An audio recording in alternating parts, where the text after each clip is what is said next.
அனைவருக்கும் வணக்கம். நீங்கள் பார்த்துட்டு இருக்கிறது ஆலினால் மேக்கர்ஸ் சேனல். இன்றைக்கி நம்ம பார்க்க போகிறது ராகி புட்டு. இது உடம்புக்கு ரொம்ப நல்லது. ரொம்ப அருமையான பிரேக்ஃபாஸ்ட். இது காலையில் நீங்கள் செஞ்சு கொடுத்தீங்கன்னா உடம்புக்கு ரொம்ப நல்லது. அதுதான் நம்ம எப்படி இருக்குன்ட்டு இப்போ நம்ம பார்க்க போகிறோம். இதுக்குள்ளே இன்க்ரீடியன்ட்ஸ் எல்லாமே நான் டிஸ்கிரிப்ஷன் பாக்ஸில் கொடுக்குறேன். நீங்கள் அங்கே போய் பார்த்துக்கலாம். இப்போ வாங்க எப்படி பண்ணலான்னு பார்ப்போம். முளைக்கட்டின ராகி மாவு எடுத்திருக்கேன், ஒரு பேக்கெட் எடுத்திருக்கேன்.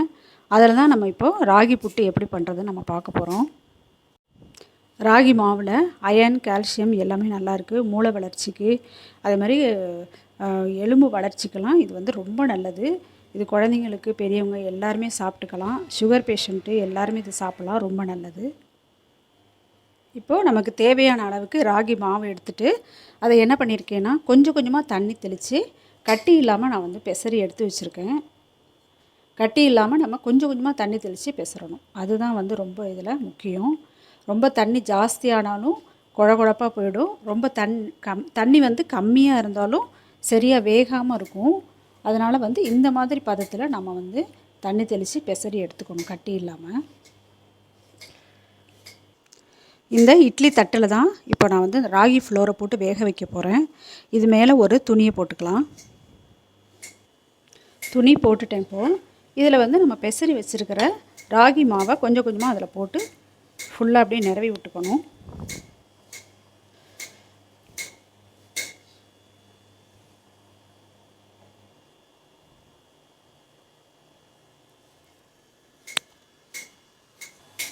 இப்போ மாவு ஃபுல்லுமே நான் எடுத்து போட்டுட்டேன்.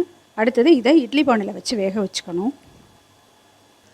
ஸ்டவ்வை ஆன் பண்ணிவிட்டு ஒரு இட்லி பானையில் ஒரு 3 கிளாஸ் அளவுக்கு தண்ணி வச்சுருக்கேன். நமக்கு தேவையான அளவுக்கு எவ்வளோ வேணுமோ அதை வச்சுக்கலாம், உங்கள் சாய்ஸ் தான். இதில் நம்ம எடுத்து ரெடி பண்ணி வச்சுருக்கிற அந்த இட்லி தட்டில் உள்ள ராகி மாவை இதில் எடுத்து வச்சுப்போம். இவ்வளோ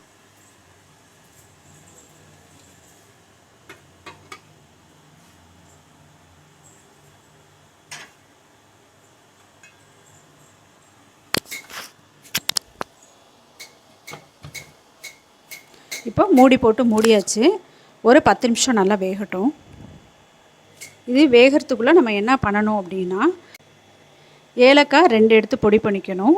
நமக்கு தேவையான அளவுக்கு ஜீனி எடுத்து வச்சுக்கணும். அதே மாதிரி தேங்காய் நமக்கு தேவையான அளவுக்கு துருவி ரெடி பண்ணிக்கணும். இதில் பாதாம் பருப்பு, முந்திரி பருப்பு உங்கள் சாய்ஸ் தான். எது வேணுமோ நீங்கள் நெய்யில் வறுத்து போட்டுக்கலாம். நெய்யையும் ரெடி பண்ணி எடுத்து வச்சுக்கலாம். இப்போ 10 நிமிஷம் நல்லா வெந்திருக்கு. இப்போ எப்படி இருக்குன்ட்டு பார்ப்போம்.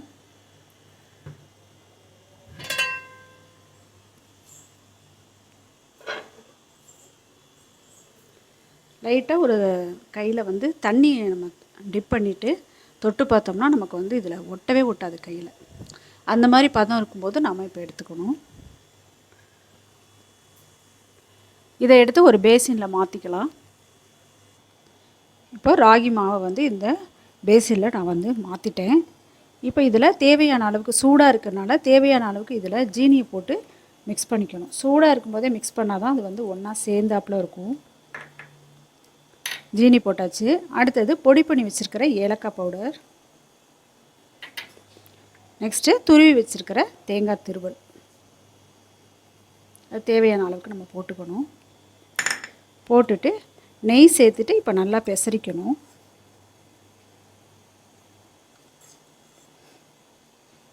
நல்லா மிக்ஸ் பண்ணி விட்டுக்கணும். இப்போது